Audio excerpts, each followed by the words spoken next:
Ready start. एक doctor बड़ी ही तेजी से अपने हॉस्पिटल में घुसा। उसे किसी एक्सीडेंट के मामले में तुरंत बुलाया गया था।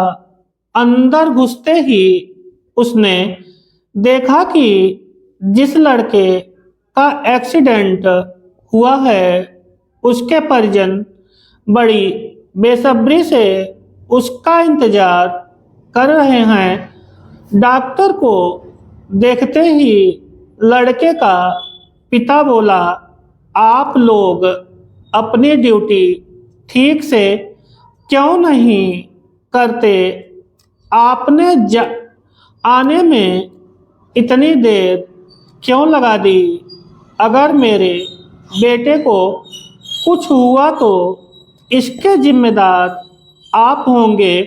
डॉक्टर ने विनम्रता से कहा, आई एम सॉरी, मैं हॉस्पिटल में नहीं था और कॉल आने के बाद जितना तेजी से हो सका मैं यहाँ आया हूँ।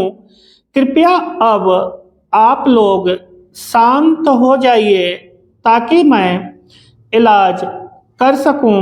शांत हो जाइए, लड़के का पिता गुस्से में बोला। क्या इस समय अगर आपका बेटा होता तो आप शांत रहते? अगर किसी की लापरवाही की वजह से आपका अपना बेटा मर जाए तो आप क्या करेंगे? पिता बोले ही जा रहा था। डॉक्टर ने कहा, भगवान चाहेगा तो सब ठीक हो जाएगा। आप लोग दुआ कीजिए, मैं इलाज के लिए जा रहा हूँ। और ऐसा कहते हुए डॉक्टर ऑपरेशन थिएटर में प्रवेश कर गया। बाहर लड़के का पिता अभी भी बुदबुदा रहा था। सलाह देना आसान होता है, जिस पर बीतती है वही जानता है। करीब 1.5 घंटे बाद डॉक्टर बाहर निकला और मुस्कुराते हुए बोला, भगवान का शुक्र है आपका बेटा अब खतरे से बाहर है।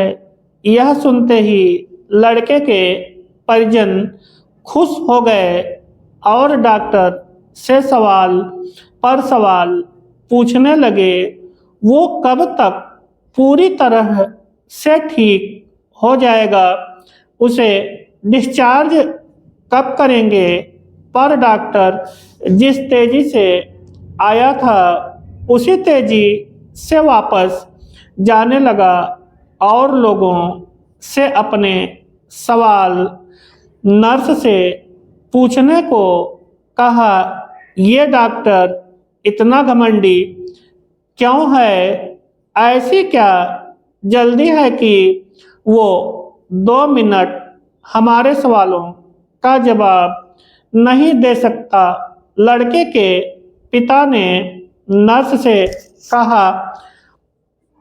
नर्स लगभग रुआंसी होती हुई बोली, आज सुबह डॉक्टर साहब के लड़के की एक भयानक एक्सीडेंट में मौत हो गई और जब हमने उन्हें फोन किया था तब वे उसका अंतिम संस्कार करने जा रहे थे और बेचारे अब आपके बच्चे की जान बचाने के बाद अपने लाडले का अंतिम संस्कार करने के लिए वापस लौट रहे हैं। यह सुन लड़के के परिजन और पिता स्तब्ध रह गए और उन्हें अपनी गलती का एहसास हो गया।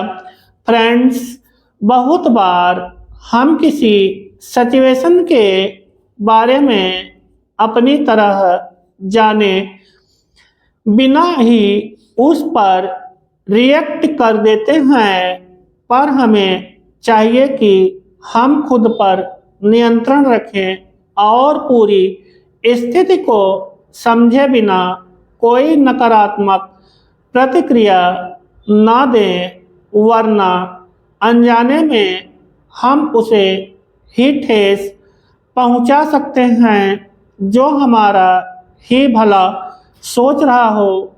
समाज में लोग बिना सोचे समझे आजकल एक दूसरे को अपशब्द बोलने के लिए तैयार से ही रहते हैं। उसके पीछे उसका कारण नहीं जानना चाहते कि उन्हें किसी ने ऐसा क्यों कहा और किस कारण से कहा।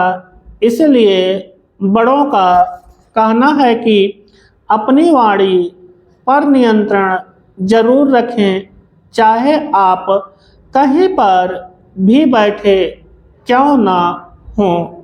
स्टॉप।